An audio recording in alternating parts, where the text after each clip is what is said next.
Go. My phone on silent. Oh, hello, everyone. Um, hello. I hope this week is off on a on a better on a better note. Let's see here. Let me. Here we go. Spotlight. Ooh, all right. Yeah, Brian and I got hit really hard. Um, my voice is a lot better now, but it's still um I took some Advil cold and sinus. But if you start hearing congestion, I'm sorry. And it's the post-nasal drip is what's really been messing with my throat. So we'll see how long I can I can talk without my voice just giving out on me. Um, but yeah, it's been woo. I haven't had a fever in a few days, so that's a good sign. But I still feel really low energy. I've been sleeping a lot. Um, and yeah, my whole body hurts. Just my whole body hurts. Like even just like my fingers, just my joints, everything hurts. And the cats have been sneezing and congested as well. So it's like it got all of us, honestly. So we all got sick. And the cats are still Jules is doing a lot better. Um, and Lexi too. But Mozart is still a little congested and he's like extra cuddly. I knew something was wrong because Jules, our biggest cat, he's very aloof, and he's more like he gives us attention when he wants attention. But he was very cuddly, like almost a few days before he started like sneezing. He was just like really on top of us, and I was like, this is weird. So he was not feeling well either. Yeah, and Maple is still sneezing, but he seems to be doing a lot better. So right now Mozart is the one that's still kind of with us. And yeah, so it's been a lot of tea, a lot of broth, a lot of tissue boxes. So I hope everyone else's their health is doing a lot better. And yeah, I think also the rapid change of weather isn't helping. Going from Costa Rica, the great 80-degree hot tropical weather, and then coming back and then being hit by like 20-30 degree weather here in New York City. Yeah. It was just our immune systems were like, no, no. So yeah. Oh, and here's Maple. Hold on. What, buddy? You're gonna end up falling off like that.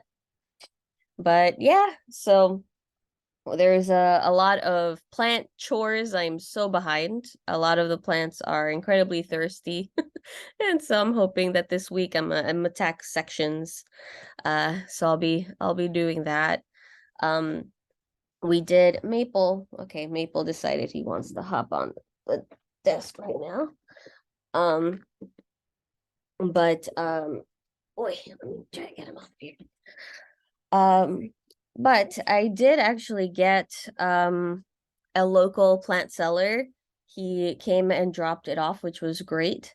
Um, one of my wish list plants. So I wanted to definitely show you that.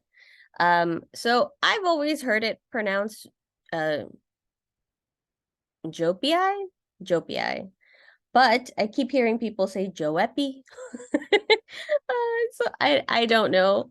I've always pronounced it with the double I at the end. It's usually like Adansonii, so Jopii, but um it's J like Joe, Joep, and then double I. So I don't know. But it's rooted and established, and I've kept it in this little bag. They dropped it off on Saturday. So I'm gonna be setting it up in the terrarium. So I'm just kind of letting it acclimate. But it has like a really interesting here, these really fun lobes. There's two, but one is kind of hidden. and then it has this really long midsection that has like these ridges to it, like these curls, and then it becomes this really nice wide leaf. I think here you could see the lobes a little bit better. Up here, I really like what they call long boy leaves. So uh I definitely like leaves, like philodendron leaves that look like this, and anthuriums, things like that. So this has been on my wish list for a while. It does have a new leaf coming in. Um, and I have seen folks selling these, but they were cuttings, and um, I preferred just to get one that was already rooted and established. And the guy literally, um, he's about like 2.5 blocks away. So he was like, I can deliver. I was like, go ahead. Yes, please. Um, so it's surprising a lot of folks in because I live in Astoria in New York City. Um, and over the last 2 years or so, it's been really interesting to see there are a lot of exotic plant collectors in Astoria apparently. Um, and I mean, it's been much more convenient for us, but not have to really go out of our way too much. But yeah, so I got that off my wish list. So that was definitely a nice pick me up. And he actually threw in some free Anthurium Gracile, I think. They're those pendulous type of Anthurium. So these are a bunch of seedlings. And so they're in sphagnum moss. And there's a couple in here, and they're actually starting to develop aerial roots, which is really neat. Um, and so I'm gonna be transferring these. Yeah, I'm gonna be transferring these into something a little bigger. So even though they're meant to have really long pendulous leaves, I don't want them to get too squished here and kind of get deformed leaves. So I mean, this is great if you're starting off seedlings, and it's great because it really holds in that humidity. Uh, but once they really get going, you gotta upgrade. Um, but it's great. The little sauce cups work wonderfully. I think I just saw a message about if I'm gonna run out of room.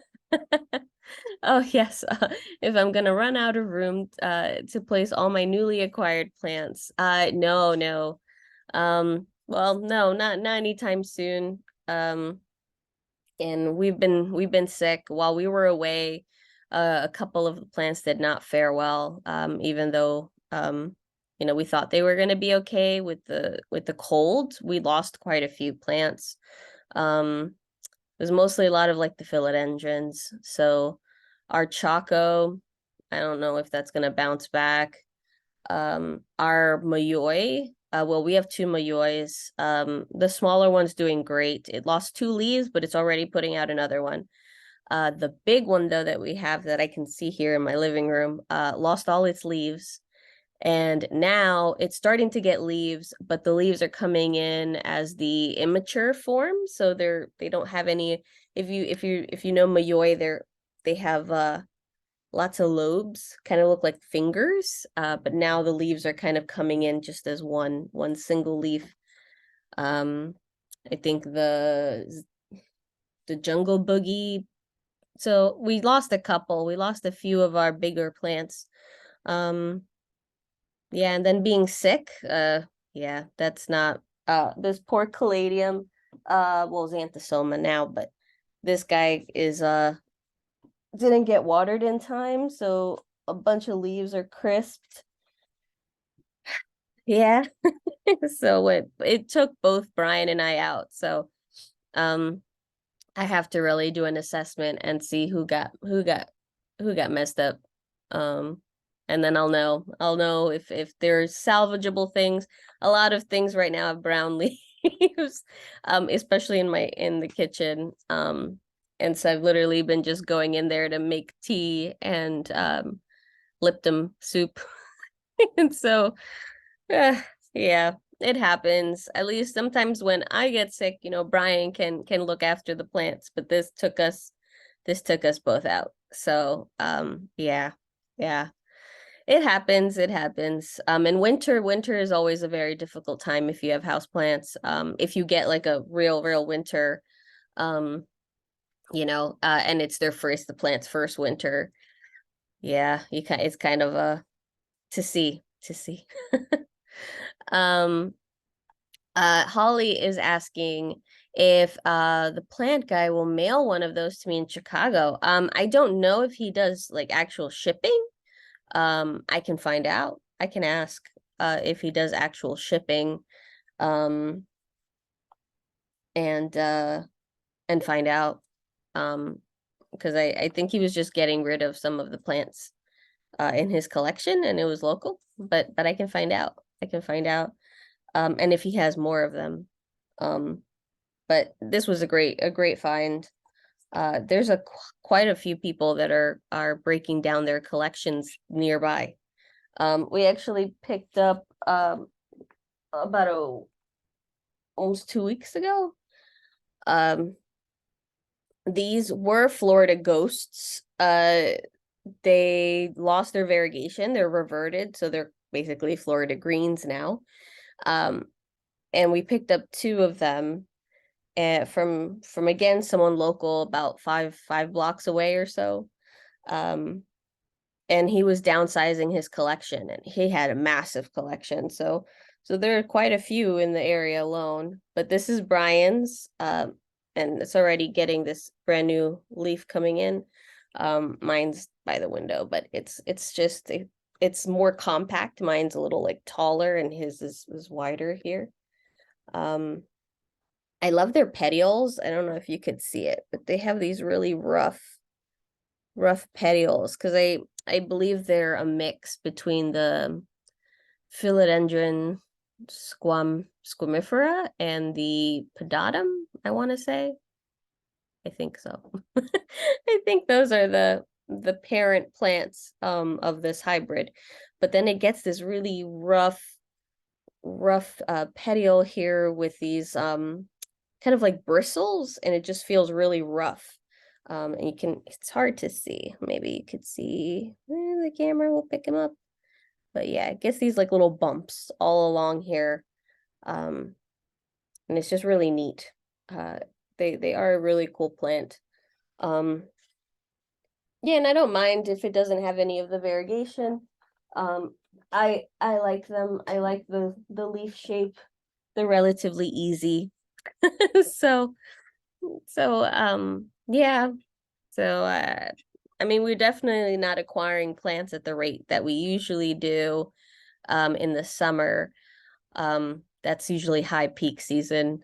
Actually, I'm not sure if anyone here is tuning in from a fellow New Yorkers, but we had a plant shop here that closed recently called Planted by Christie, and it was like a big deal when it first opened up. It's like less than 10 minutes from here, and they specialized in exotic species. And I mean, at the time, they were the only ones kind of selling those species that look locally. They weren't like private sellers. Um, and yeah, they blew up. They were all over social media for a little while. Some YouTubers came, like even Summer Rain Oaks came to check them out. So they got a nice amount of press coverage, and they were doing really well. But then the area that they're in doesn't get a lot of foot traffic. It's kind of like off the beaten path. Like you would have to kind of find the place. It's not as commercialized. So they actually weren't getting that many sales. And they have a sister store in Brooklyn called Nellie's Flowers. And they had a couple break-ins, and I just think it was just too much to kind of have both the stores. And so they consolidated both of them, and they closed down Planted by Christie's, which sucks, because they did have a lot of really great plants. We got a lot of our plants from there. They also had like a lot of cool sales with cuttings, which was always great. So that's a real bummer. But they still have their store in Brooklyn, and they kind of brought a lot of their exotic plants over there, but that's a lot harder for us to get to. So we're kind of bummed. But they were cool peoples. They were really nice, and the selection was always really nice. And so we're hoping that someone else kind of fills that niche. There is a place called New York City Succulents. I have mentioned them before, and they're on Steinway, and they started carrying some pretty interesting species. So they were carrying some different types of philodendrons and orchids, and then they started carrying like Epiprenum albos, different types of like Rhipidophoras, and now they're carrying Monstera albo, like fuzzy petiole, a bunch of different types of philodendrons and monsteras now. And he's apparently going to be ordering a bunch of things, including, if any of you are aware of the elusive Spiritus philodendron. And so for those who don't know, so one of the rarest philodendrons in the hobby, it's kind of like the unicorn of unicorns, is called the Spiritus Sancti, yes. And so each one plant right now goes for thousands of dollars. And the unfortunate thing is, through like poaching and habitat loss, the plant itself is functionally extinct in the wild. So that means that it can't survive to grow its population in the wild anymore. So really it's only flourishing in captivity. So in folks that are kind of propagating them. And so they're very hard to propagate. And so now people are starting to do tissue cultures. So basically where they take the plant tissue and they actually like basically clone the plant. And so that's starting to kind of come up, because the traditional ways of actually propagating them, apparently cuttings don't do very well. It usually has to be like a root division to be like much more successful. So it's like very difficult. So again, they were going for thousands of dollars. And now apparently we'll see when they come in, but this seller is saying that he is able to get them a lot cheaper, and that they're actually just going to be a couple $100s. And so many of you might go, a couple $100, that's still a lot. But I mean, in comparison to thousands of dollars, so I'm trying to see what that's going to do to the local collectors, right? So if folks get those, what is that going to do to drive the price, right? Is that if it's going to become more readily available and more attainable, we'll see. He was saying that because that's Brian's like top wish list plant. And so the guy was saying that he's thinking about like selling them for like $300 or $400. And so Brian said he was going to start saving, because his birthday is in March. So he said he was going to start saving and potentially get one if he can, if that's the real price, in March. So we'll see. He's like, we'll find out. But and hopefully they're easy. I mean, I don't know. I've never taken care of one. I feel like I would have to set up a terrarium just for that plant, out of fear that something would happen, because that would be like the most expensive plant that we've ever got. So so we'll see. We'll see how that goes. But yeah, so that's like a couple updates in the local plant trade here. Yeah, it's It's growing. It's growing. So it's cool to see. I mean, we're starting to see species that, for instance, that I'd only seen via picture, that I'd never seen in person, or I'd only read about. And so seeing them now kind of readily available on on, like, plant store shelves, that's been pretty cool to see. Um and I don't know, and other businesses like Aquagenera, for instance, they have their nursery in Ecuador, and they started doing pop-ups all over the states.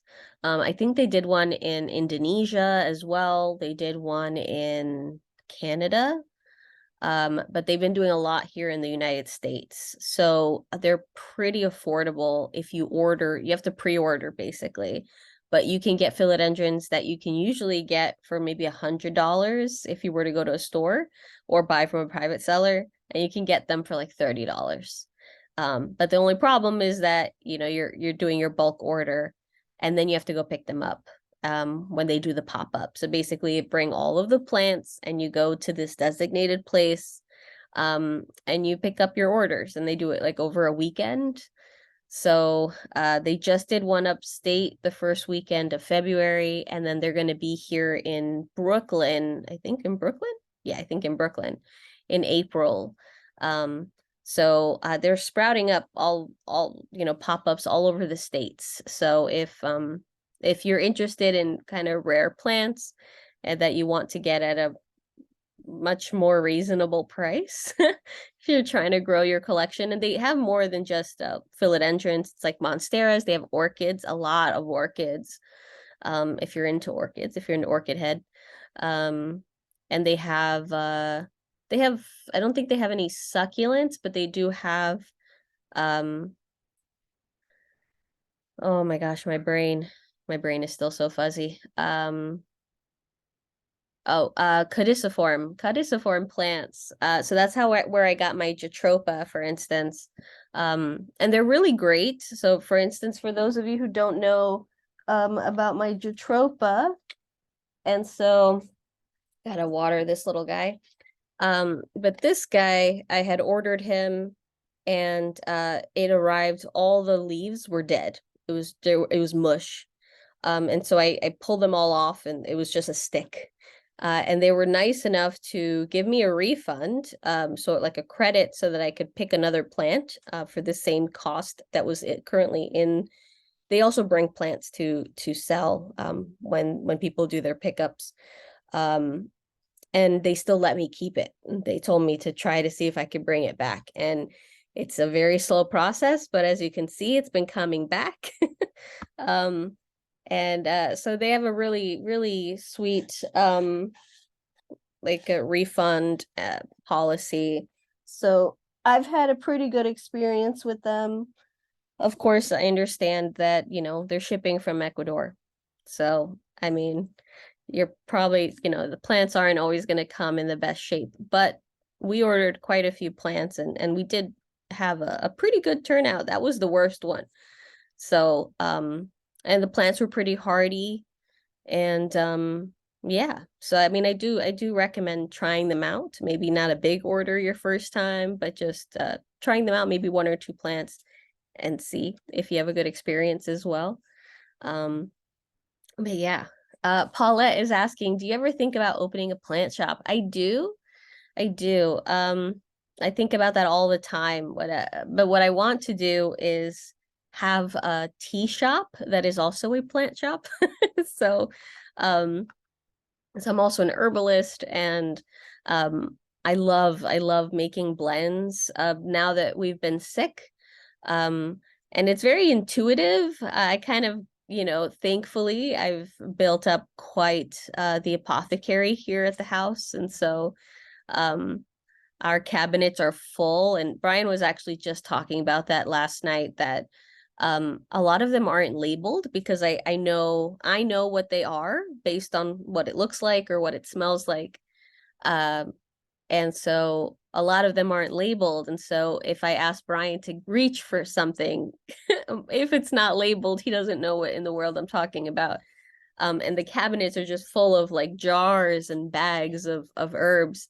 And so he was saying that when we have more energy to bring kind of all that down and label everything, and kind of do like an inventory list, so that one, we know what we have, because I had ordered like extra mugwort, and not realizing that I had like another bag in the in my cabinet. So yeah, inventory is important, labeling, and so organizing that. But yeah, while we were sick, I wanted like eucalyptus tea, and so I put eucalyptus and I mixed it with mullein. Mulleine's great, and a great expectorant, if you have a cough and you're kind of catching your breath. And so I was doing that, and then Brian ordered lemons, and so we door dashed a bunch of like cold medicine and lemons. So I threw lemons in there as a decoction. So you put it on the stove and you kind of let it cook in a low flame. So I had eucalyptus, mullein, lemon, and then I wanted, our throats are just raw. We both have postnasal drip, and so that's what's like making our throats terrible. Uh, and I threw in hibiscus. So hibiscus is a demulcent, so it's very soothing, to the throat. So I threw that in there with the eucalyptus, and I'd never mixed eucalyptus and hibiscus, and it was such a beautiful blend, and it helped us so much. It helped so much, and so I was just making big batches, and that's what we were drinking. So I love making blends like that. Another blend we were drinking a lot of was rose and basil. And don't don't knock it till you try it. It actually tastes really, really good. Basil with rose. It was great. It helped a lot with the congestion, and the rose is very astringent, and so especially, my nose was just not happy. It was it was like a faucet. So having something astringent, it's kind of like tones the tissues, was very, very helpful in that regard. Also very anti-inflammatory. So yeah, I love making blends. So that's the dream, would be, of course, we have, our dream of having the ecological center in Costa Rica, which is underway. Oh, I have to tell you what happened with that. I will do that in a second. And but I mean, here in the States, I would love to set up like a tea shop that has a plant shop incorporated in it, so folks can come and, maybe do like co-working space and have their tea, and then go and check out the plants, and maybe have like some terrarium set up for folks to kind of just check out some cool species, and then have some for sale. I would really like that. I don't know. Let's see. That's a lot of that's a lot of money, but we'll see. That'd be something I'd really like to do. Um, Judy is asking, what is the name of the pop-up? So Equigenera. So Equigenera. I'm gonna put that into the chat, like Ecuador, Equa, and then Genera. So it's Ecuagenera, Equigenera. But yeah, so I would like to. Oh, George, do they attach an import permit? Yeah, so they get like a bulk import permit. So you pay for shipping fees, which calculates in that permit. And so they have all the permissions and they import them. That was actually something that happened, that was an issue for their Indonesia pop-up. I did see a lot of folks posting about that online, where in Indonesia, they had a much more strict importation policy, and so the pop-up ended up actually getting delayed. So because the plants were stuck in customs for like 2 weeks before they could be released to folks. But so far I have not seen any issues with the stateside pop-ups, but yes, they have the permit. And so when you pay, you're paying for your kind of like a into the shipping. um and yeah, yeah, and then they bring everything over in bulk. So, and then they also bring additional plants too, so that when folks pick up their plants, there's some other plants to check out, though. They do up the price. So the same plant, so for instance, I had gotten a plant that was $13 when I pre-ordered it, and I went to pick it up uh along with our other plants. But the same plant that I had bought pre-order for $13, they labeled it for like $40. So the price does go up. I guess because they're probably paying the store that they're doing the pop-up in. So the prices did go up. Oh yeah. But yeah, so but so far I had a good experience with them. um Brenda, yum, herbal blend teas. That would be quite the shop. That would be awesome. And Kim is asking if rose petals or hips. So rose petals. So food grade rose petals. That's what I was using. With rose hips, something to keep in mind. Rose hips are great. They're a great source of vitamin C, but I have not consumed rose hips for the last couple years now. So in at the beginning of the pandemic in 2020, it was discovered, and I mean it was May 2020, so it was the height, of the pandemic. Here in New York City, we were a hotspot, and I mean the hospital was the last place you want to be. And I ended up having to be hospitalized. So that was like the worst timing ever, with bilateral pulmonary embolism. And so I have a blood clotting disorder. And so one important thing that when I was learning about what herbs I should avoid moving forward, um, so rose hips, apparently, they can cause kind of coagulation. So with if someone has a blood clotting disorder, or if someone has COVID, it can potentially be kind of contraindicated, because COVID can cause coagulation. And so I've been staying away from it. I've just been staying away from rose hips for that reason. Just I've gone through clots, and I never wanted to. That was a very scary experience, and I never want to deal with that again. So I'll definitely stay away from anything that could, yeah, could kind of potentially cause that. So I learned that rose hips would probably be smart to stay away from, especially if you're potentially going to be exposed to COVID, or if you do have a blood clotting disorder. So I did not know that before. And so, yeah, so I stopped using rose hips. But if it's safe for you, then yes, they're great. And if you do have your own roses, or you collect your own, I know that rose hips, they're best to collect them after the first frost. Oof, great. And we have a lot of beach roses here in New York City. In Long Island, I loved collecting those rose hips. They were like little cherry tomatoes, huge. But yeah, so I stay away from them. Gabby and Diane both say ginger. Yes, ginger has been great too.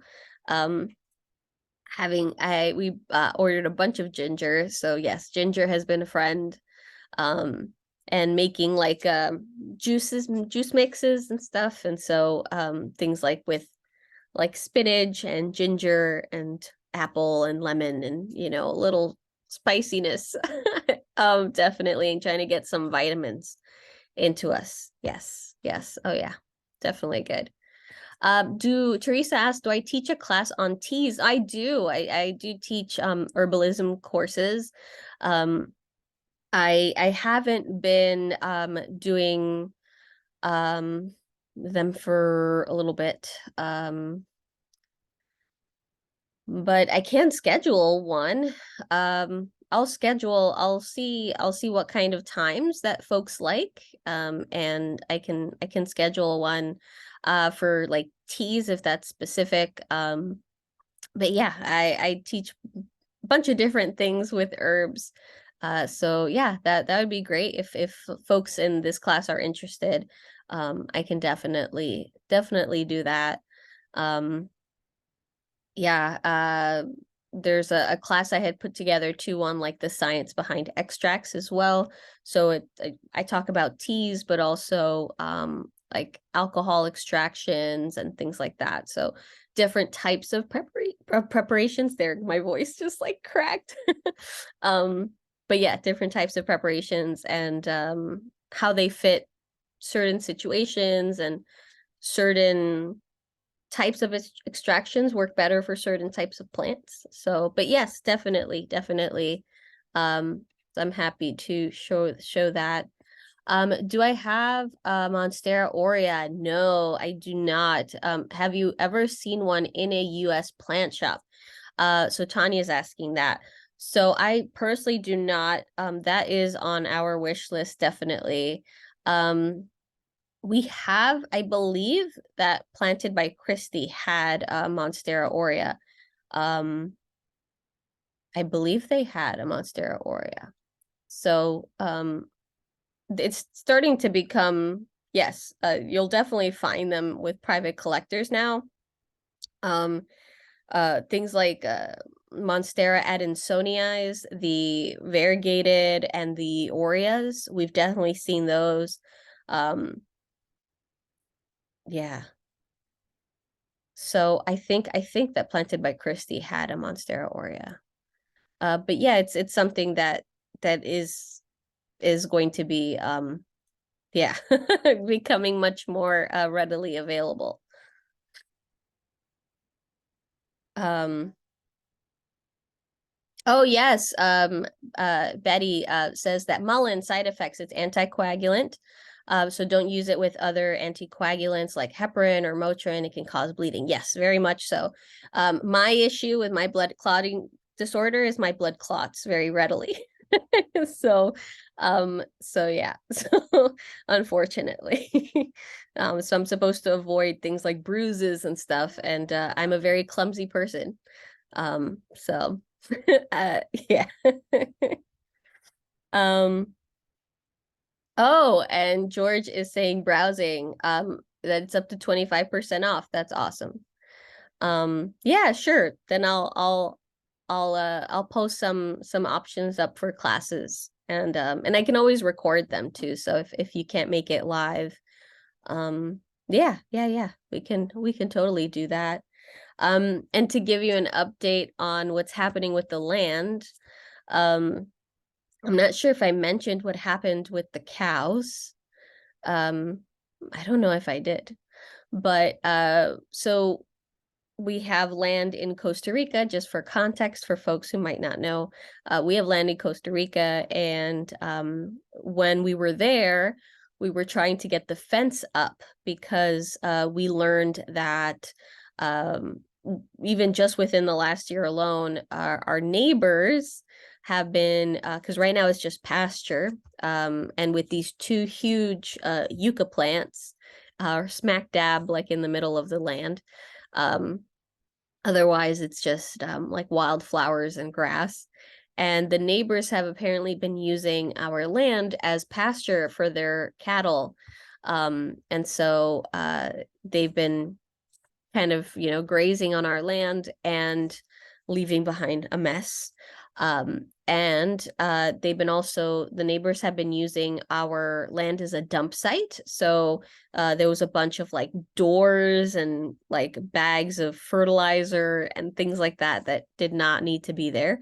And people were parking their trucks on our land. So it was inevitable. We needed to put a fence up. So while we were there, we were kind of getting all that figured out, and with the topographer and everything, to get the blueprints so that we can kind of section off our area, and that was a whole thing. But finally he did the measurements, and then we wanted to put the fence in, but because of the holiday, a lot of folks weren't available to work. So we were like, okay, we'll kind of get it started after we get back, because we got back the second week of January. So we get back, and everything's getting set up, and the fence, my mom is able to secure some folks that know our cousins that can put up the fence, all good, get the supplies, all good. And she does warn them, my mother does warn them that there is at least one neighbor that has been taking his cows, so to please be aware that that's happening. So on the morning that they go to start the fence project, they show up at 5 a.m.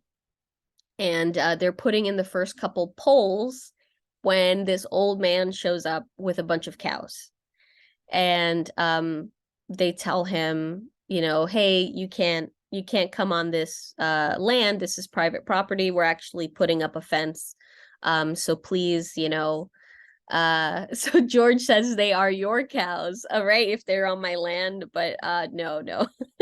um and so I don't think that's the rule over there. I'm not sure. I know here in the States, that with cows, like if sheep or cows get onto your land, like depending on what state, they're like yours now.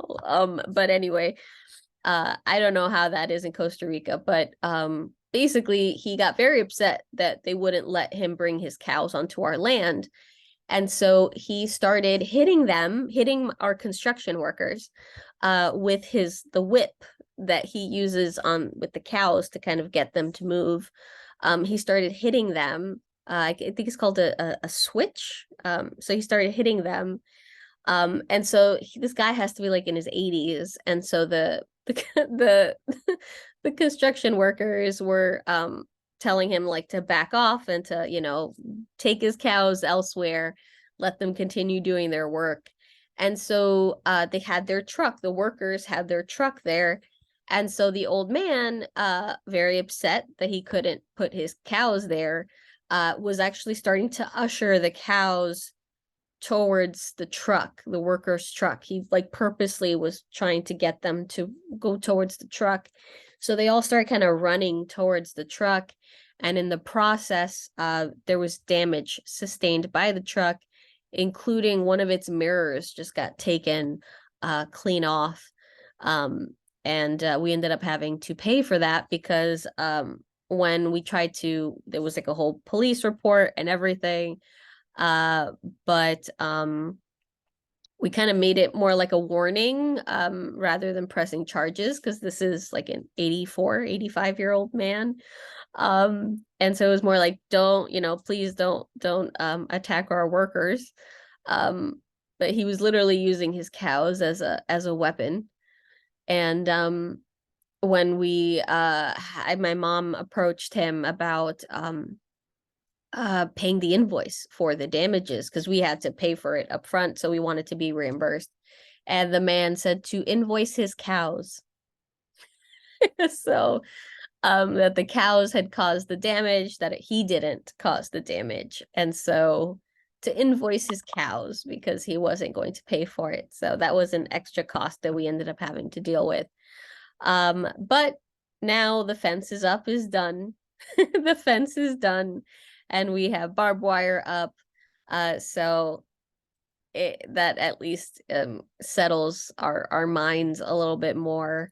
And yeah, and then we're gonna be starting to work up more on the design. So Brian actually created a 3D render of our land. So I have to ask him to do a screen recording because I'd love to show you. And yeah, so we're going to start working on the design so that we can put in for the permits to start building. And yeah, and start that underway. But that was the cow story. So that that I did not know about all the drama this would cause, but apparently so.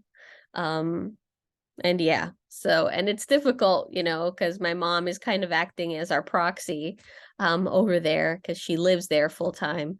And so, oof, I'm very grateful that she's been taking care of that. And oh yeah, it's yeah.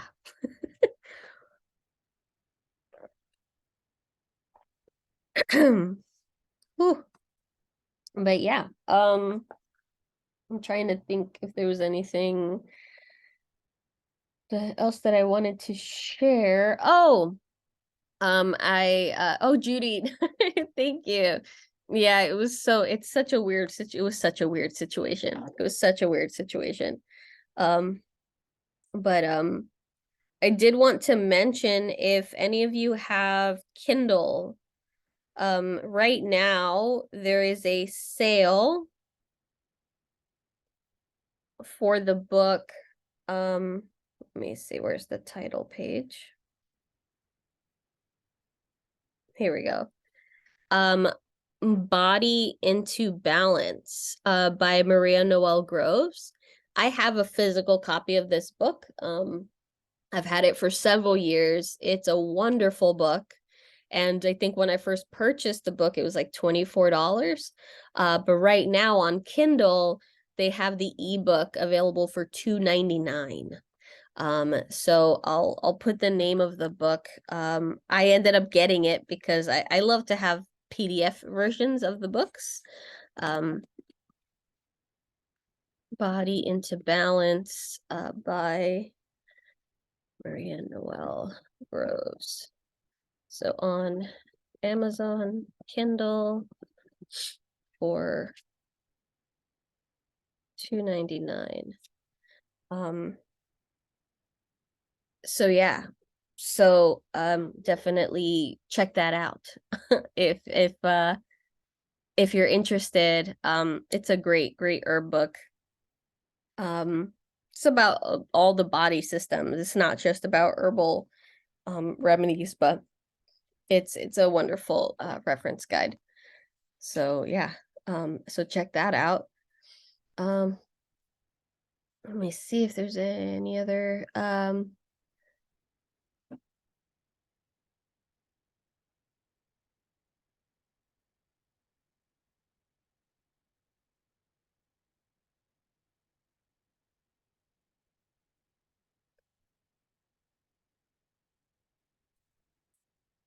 see here. Okay. Well, yeah, please, if anyone has any other questions, please pop them pop them in there.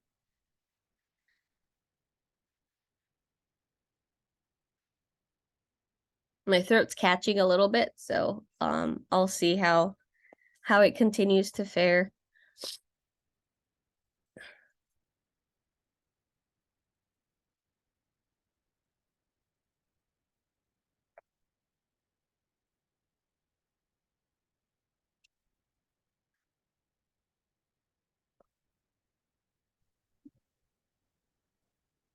Hi, I have a question.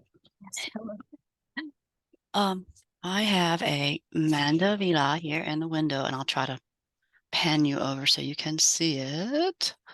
Let's see if I can do so without making you dizzy. Okay. Can you see it right here?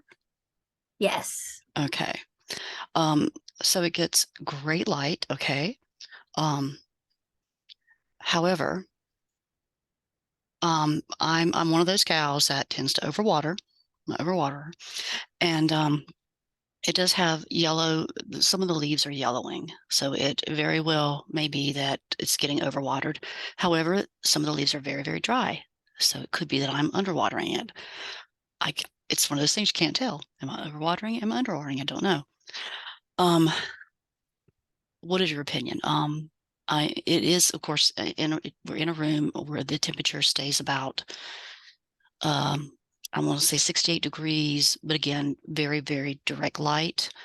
It's the topmost leaves that tend to stay yellow, and then I'm trying to get you up a little bit, another view here.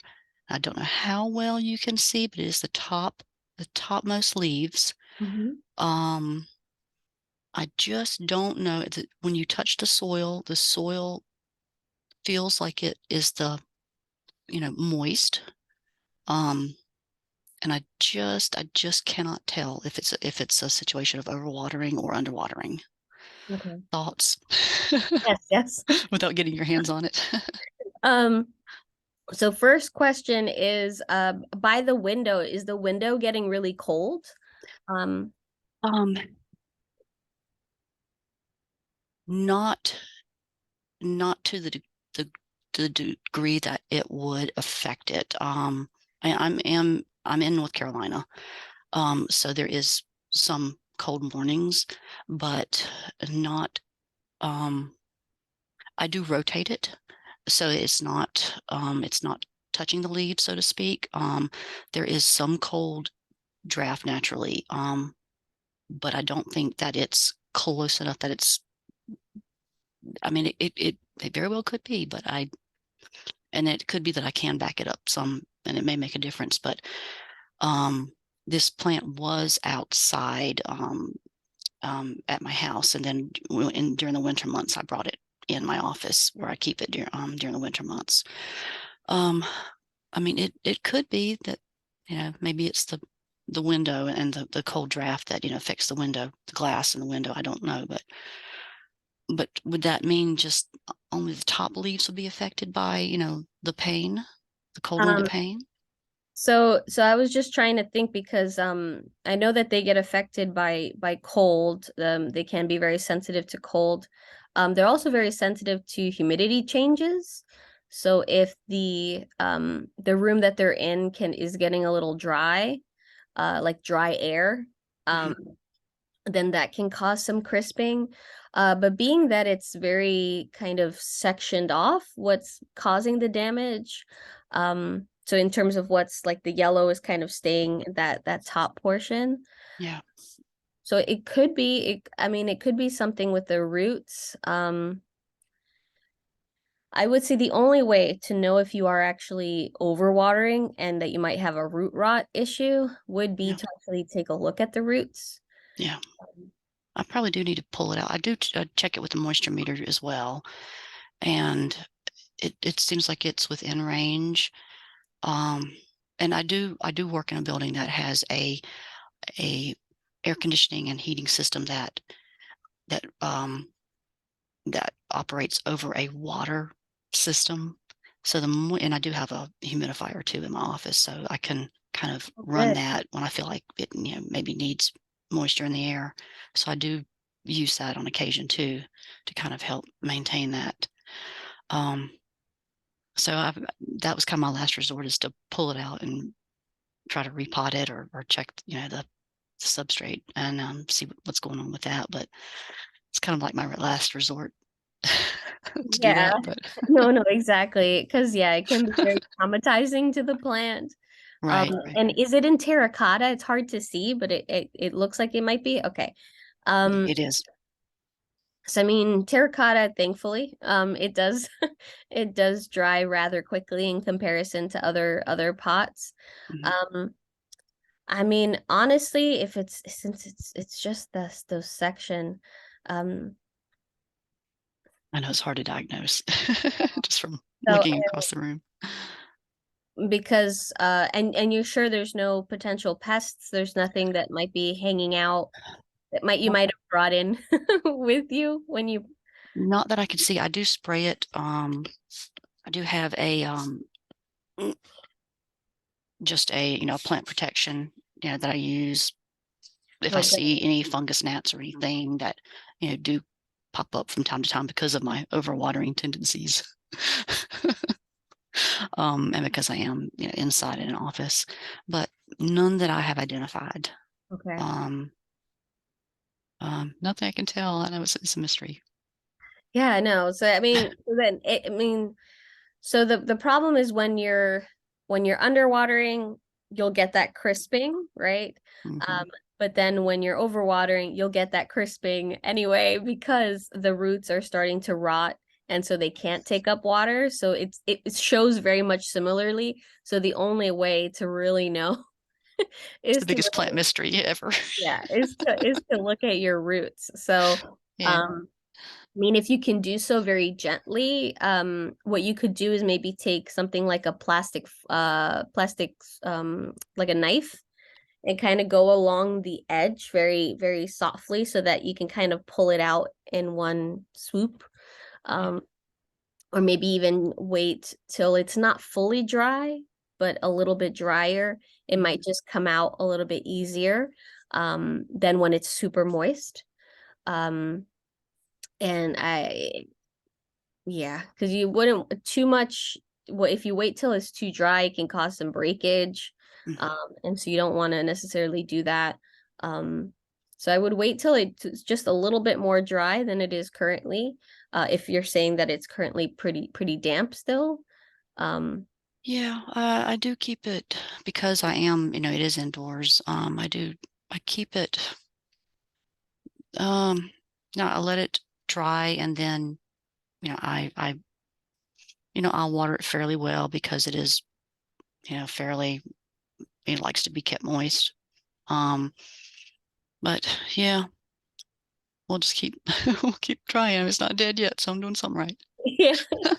Um, yeah, I mean, I think just I mean, gosh, yeah. The only thing I would say is just try to check those roots as soon as you can, just to see. Yeah, yeah, And if you do have root rot, then yeah, the best course of action would be to cut away yeah, any of those dead roots. Just make sure you're using a scissor that has been disinfected, yeah. and kind of cut all that away. Kind of you can repot it up.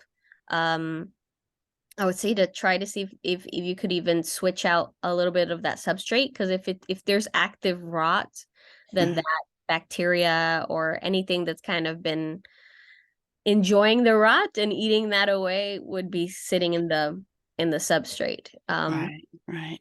Okay, yeah, and it does feel like it's it does almost feel like it's outgrown the pot that it's in. I mean, it's got a massive just within the year that I've had it. I mean, it's grown massively, and it's not supposed to trellis, but it's actually started trellising. It's supposed to be more of a potted mandevilla, but for some reason it's really started to trellis. So I'm like, okay.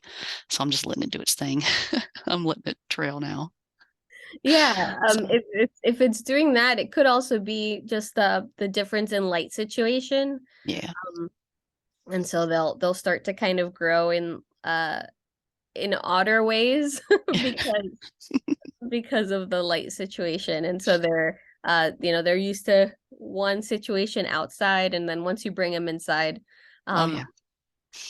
Yeah, it's not flowering as much now, but it's definitely trailing now. So I was like, okay. So once I get it back outside, hopefully it'll flower more and trail less. So yeah. Yeah, and you can always chop them back. I think you can do propagate with cuttings. I believe you can with new growth, things like the offshoots and stuff. I Um am seeing some new growth on it. So that's hopeful. Yeah. yes. From the actual soil itself, there is new growth and there is new growth within the leaves. So that's promising, but still I've got just as much of the yellow and the dry leaves as I do the new growth. So kind of catch 22. So I don't know what's going on with that, but Because if you're getting new growth, hmm, this one's a mystery for me. yeah. Yeah, because I'm just like if you're getting new growth, then And it's the shooting up from the soil. Yeah. There's some yeah, shooting from the soil and there's some shooting from the actual um plant from itself. the yeah, from the plant itself. Hmm. Meaning how long has it been since you did the switch, bringing it indoors? It was in late fall.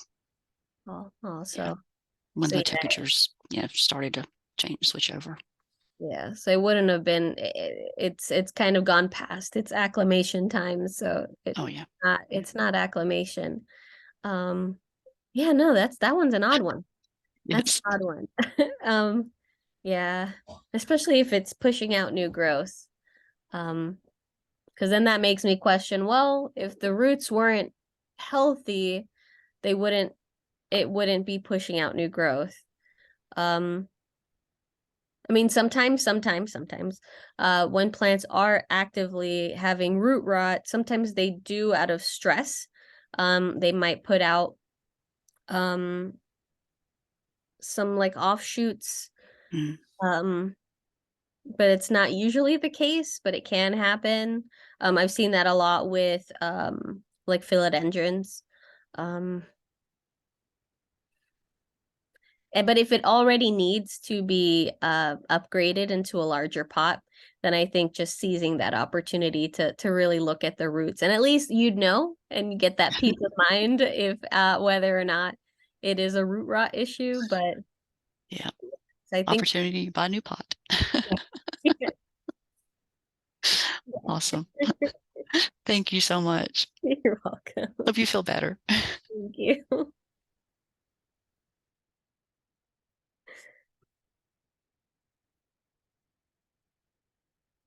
Oh, Teresa asks, so I don't know the correct terminology, but if your bamboo plant starts turning brown, can you restart roots by putting the leaves into the water? That's a great question. So I think you're talking about the lucky bamboo. Is that what you're referring to?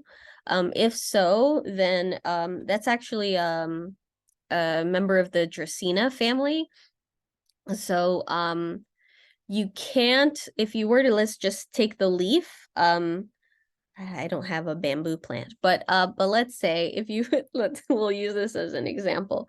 You have like the main stalks, and then you have these little like what is called a petiole that connects to the leaf. So if you were to take the petiole with the leaf, and you can't restart those, unfortunately. However, if the base, so if you have your bamboo, if the base is turning brown, you can chop. So you can chop above where it's turning brown. So if let's say the brown kind of is here and then it's kind of yellow up until here, you can kind of chop there, clean cut, make sure you look inside and there's no brown inside of that stem. If you see a little bit of brown, that means the rot is inside, so you may have to cut a little more until you just see green, healthy tissue. And you can let that dry. Usually it takes about 24 to 48 hours, and then you can start fresh from there. Um, if and that's if the base is turning brown. Now, if it's turning brown from the top side down, um, I mean, you can try to cut it if you have healthy roots. You can try to kind of cut it down to that base with the healthy roots. And again, same process where you cut and check inside, make sure there's no brown. And yeah, and then see if you can let it dry. And I mean, I'm not sure if the new growth would just shoot out from that base. I guess it depends on if you have any nodes on there. But yeah, I know you can save it if the very bottom is turning brown. You can kind of cut and start over, but the leaves won't propagate for you. Um, so unfortunately, but yeah, so the leaves, putting them in water won't they won't root for you, because you actually need that base to have those nodes in order to do them. Let me see if it's the lucky bamboo. Oh, you're welcome. Just for folks that are not familiar, let me, here we go. Just folks who are not familiar with what I'm referring to. So these guys, here we go. Let me see if I can. This is a great example because there's a lot of nodes. So you see these little ridge lines, these little horizontal lines that you see on that stem, and so those are nodes. So the leaves originate from those nodes. So if that, as long as you have at least one node I mean, it's better if you have more than one node, but at least one node.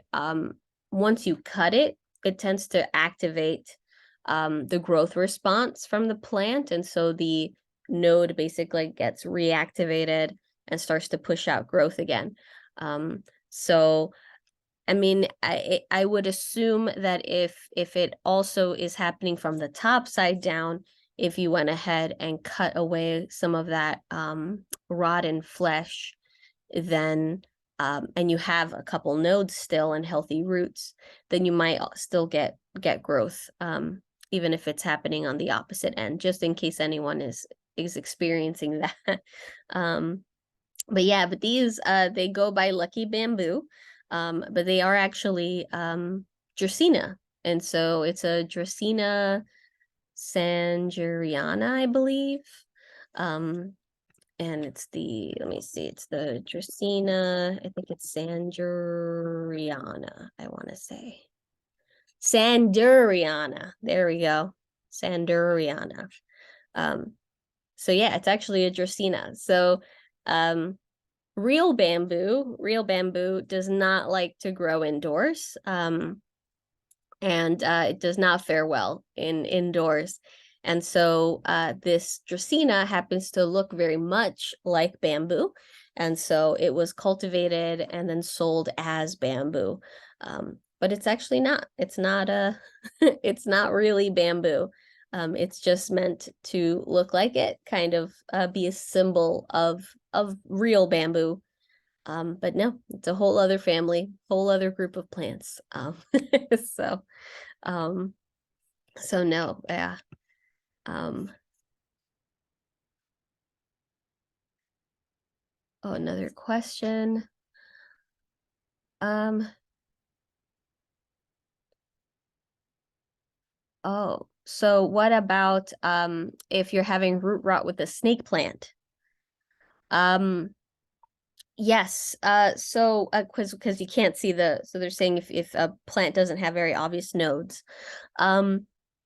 Yes, you can definitely save your snake plant, even if the base is rotten. That can happen a lot.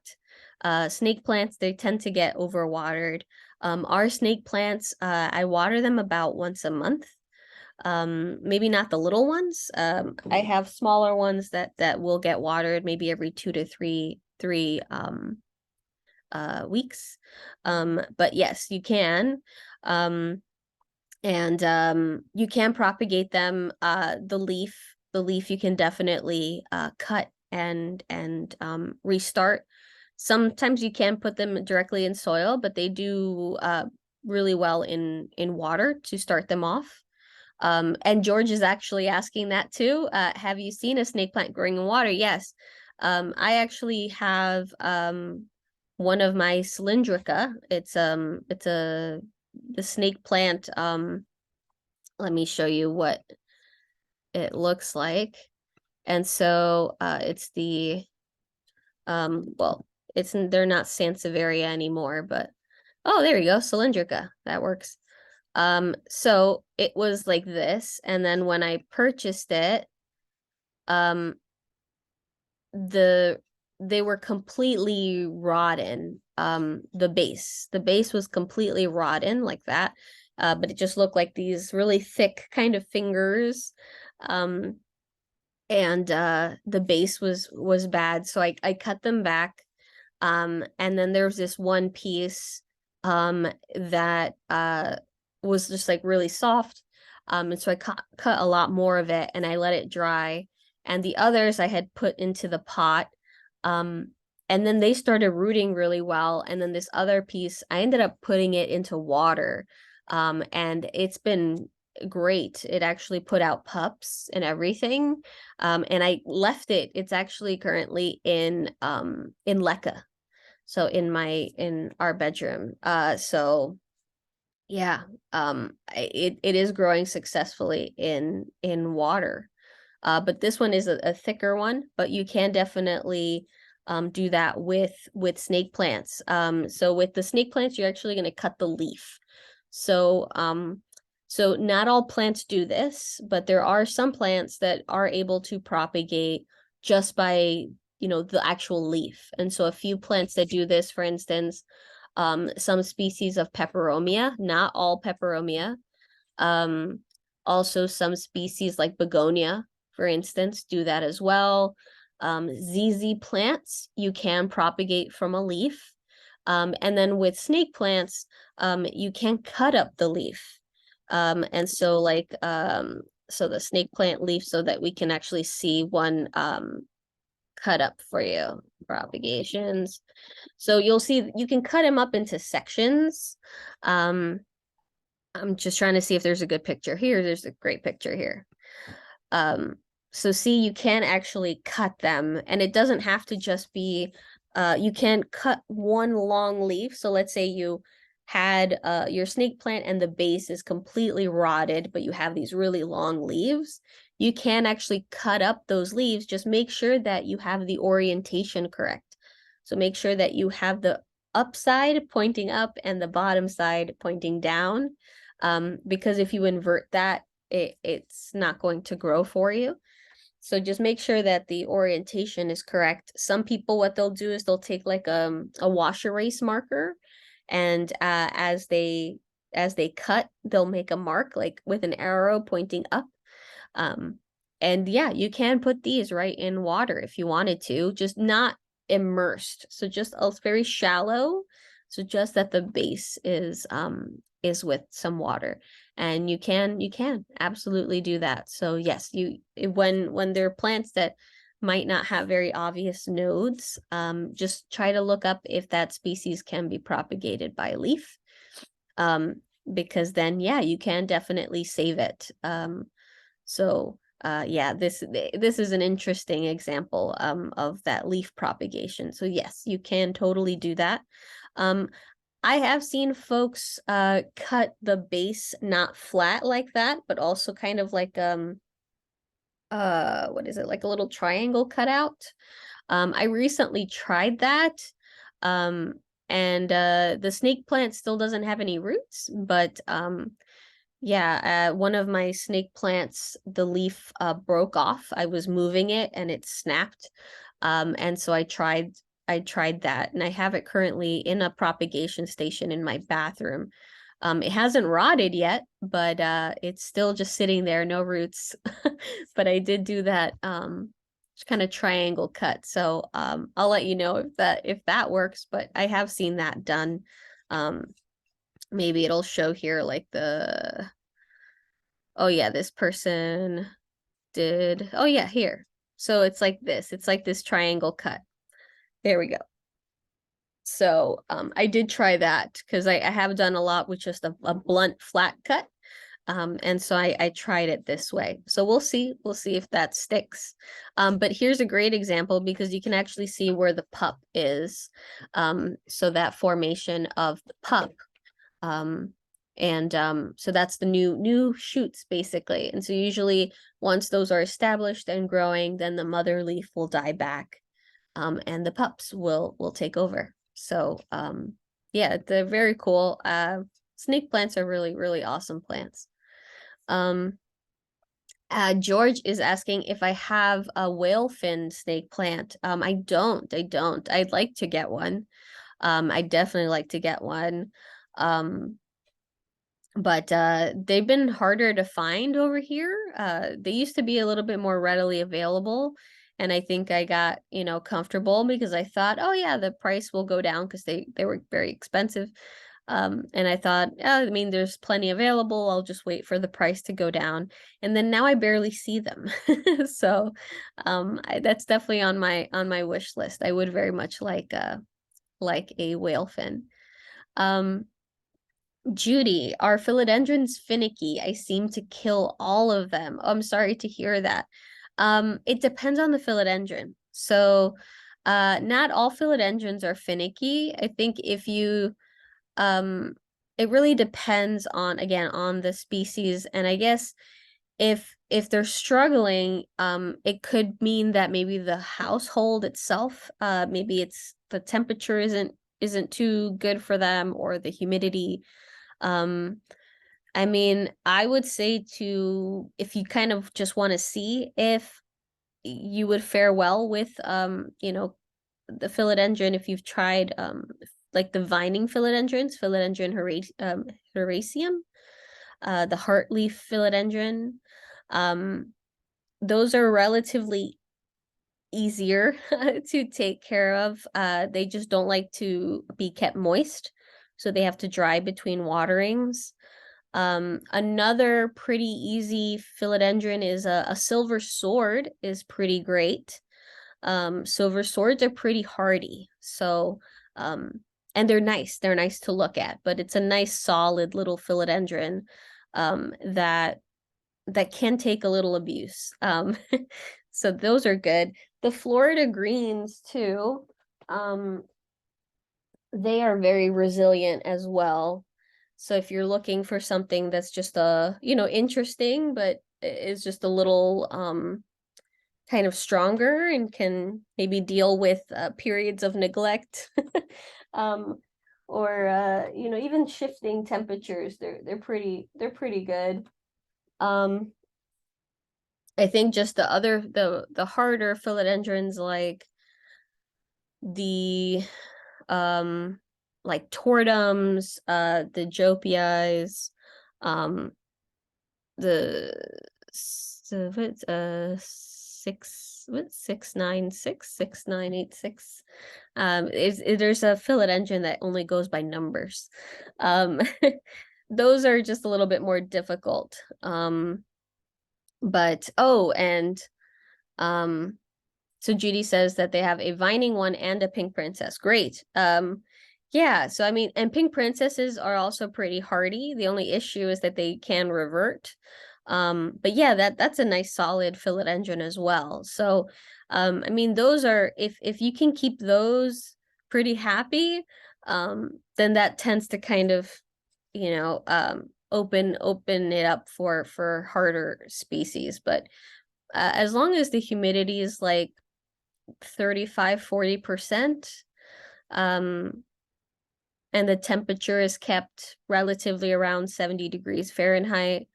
There's no sudden like drafts or really hot, dry kind of bursts of like heat, like from a heater or anything like that. Yeah, and you let them dry out between waterings, then they're pretty, yeah, they're pretty, they can be pretty good to keep. They like really well draining soil. So the problem is that a lot of them, when they are picked up from stores, they tend to have very peat heavy soil, because that's what, so for instance, like with the vining ones, um, it's a bunch of cuttings that have been put in a basket. And so they're first put in a pretty peat heavy mix because that's better for that root establishment. But then once they are established and older and much more mature plants, now that peat holds way too much moisture. And so it's not the best environment for them anymore. And so adding kind of perlite into that mix, kind of taking out some of that peat, throwing in some perlite, will probably be the quickest fix. Because if not, then what happens is when you do water, they stay wet for a really long time, because the peat holds in that moisture, and then they can start to rot out, unfortunately. But yeah, but philodendrons, uh, they're not necessarily finicky, but there are some. There are some that are yeah, a little bit more difficult. So staying with the staples would probably, just kind of be be safer. Linda's asking, any tips for a sweetheart Hoya? Yes, absolutely. I have a sweetheart Hoya, a nice big one here that has actually been pushing out new growth. I've had it for gosh, like 2 years now. And it wasn't doing anything for a while, and then it started putting out new growth. But yeah, with these, I like to wait to water it. So I like to wait until the leaves start to look like they need to get watered. So not where it's completely dehydrated or anything, but you start to kind of see that the leaves just aren't as rigid. And so yeah, so I take that opportunity to water it. So that can be about every 3 weeks or so. Um, in terms of the mix is a very well draining mix. So it's a perlite, leca, with a little bit of succulent soil, some orchid bark in there. So very, very well draining. So it just doesn't hold water like stagnant there. That's very important. Um, and like the one that I have here, its pot at the base has a lot of drainage holes. And so I take it out, I water it, and then I put it back into the display pot there, because this pot doesn't have any holes, so that there's no mess or anything. But the inside pot does have holes in it. Um, I haven't gotten any pests on it. It's pretty hardy in that regard. In terms of fertilizer, so I do give all my plants fish water, but I do have an orchid fertilizer. It's this like neon green, yellow, like neon green powder. And you mix it with water and you spray the leaves directly. And I have done that during the summer, and it seemed to like it because it pushed out some growth for me. So yeah, it's been pretty easy going plant.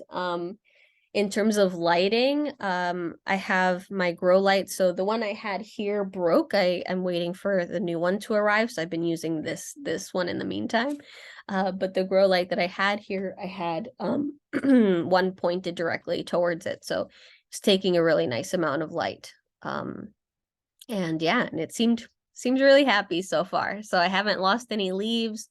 I only lost a leaf when I first brought it home. It lost one leaf, and after that, that was it. And it's just been good. So not too difficult if you're, growing it where it's actually starting to kind of grow a vine for you. If a sweetheart Hoyas, if you only have the leaf that's in the soil, if it doesn't have a node, it's not going to push out any more growth for you. It's just going to stay a leaf, and then those usually live like about a year or two. I've seen folks keep them alive for almost 2 years. But yeah, they don't really live that long because it's just a rooted leaf. um and Teresa, fish water out of a fish tank every time. Yeah, so we have aquariums because we have fish here, and so we give our plants fish water all the time. So whenever we do a water change, if it depends on the plant, so there's just like a handful of plants that get spring water. But other than that, the majority get just the fish tank water. So these are freshwater fish, of course. And so with the that water, so it was originally our tap water. And so our tap water here in New York City tends to be about 7 so it's pretty neutral, the pH. And then we apply the water conditioner liquid to it so that it neutralizes the chlorine for our fish. So, but that's the only chemicals that we're adding to that water. So, that's safe to use with plants. So as long as you're not using anything like an algicide in your tank, like something that would kill algae, which is a plant. So you wouldn't want to use any of that water from that aquarium because that would kill your plants in turn. But if you're not using anything else in there, yeah, it makes a great fertilizer, and I use it year round. And so the plants really seem to like it. I use it throughout the winter. It's a very light form of fertilizer, very, very light form. So it's very gentle. And I prefer to use that. And I use it year round. As long as the water's available, I like to use it. George, circling back to the snake plant, will it work if I divide the snake plant clump? Oh yeah, absolutely. So when snake plants are growing in that clump, you can definitely separate them out. So I have seen people do that just by separating them because they can physically kind of rip them apart. or kind of going in there with a knife, or like a pair of clippers. So because they will have like a rhizome, and they'll have probably like, the main mother plant and then the pups. Um, yeah. And so you can do that, absolutely. Um, so you can separate them out, because they will grow that way. So they will grow and then they clump up, and then you can separate them out. So it's totally fine. Nancy says, I have one, but the tip is drying out. What am I doing wrong? So Nancy, are you referring to a philodendron? Um, if the tip is drying out, it could be a couple things. With philodendrons from so for instance, with this guy, yeah, this one. This one had some mechanical damage, so that means when it gets hit, right? So this one had some damage on the leaf. The rest of the leaf is perfectly fine. This is just some mechanical damage, so this caused that leaf to kind of brown out. But the rest is perfectly healthy, so not cutting that off, because right now it's not growing, it's just there. But if it's just like the tips, very tips, it could be humidity. So I would check your humidity. It could be drying out. So the air might just be too dry. Another possibility is if it's just dehydration. And so one that could be it wasn't getting enough water. I like to bottom water my philodendrons so that they're able to just pull up as much as they need to saturate the soil evenly. And so do that. Now if you think you might be overwatering it, that tip, those brown tips would start extending, and you'd probably get a yellow leaf, and maybe leaf drop, and that can be a signal that you might be overwatering it. But if it's just a tip, it could very well be just the humidity. Maybe it just got a little too dry, or it could be that maybe it's not getting equally saturated. So you can try to see if maybe a bottom watering might kind of stop that from happening. So see if it's like crispy at the tip, or if it's soft at the tip. So usually if it's soft at the tip, then it's starting to rot. It's usually could be something like the roots might be rotting, or it's a little bit more worrisome if it's soft. If it's crispy, then that usually means some form of dehydration is happening.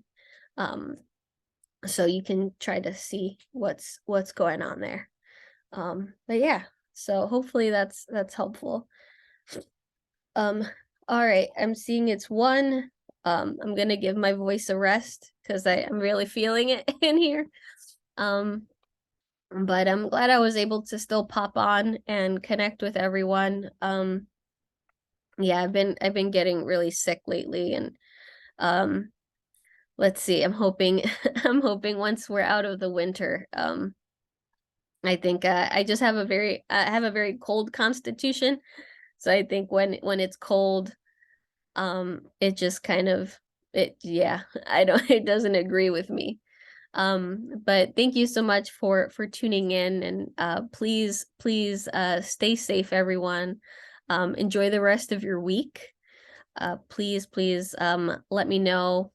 Feel free to hop onto the Facebook if you have any questions. I know there was some messages on there this week, so I'll hop on there. But thank you so much. And oh, and tomorrow's Valentine's Day, so have a great Valentine's Day, everyone. Yeah, and please stay safe, and I will see you next week. All right, have a good one, everyone.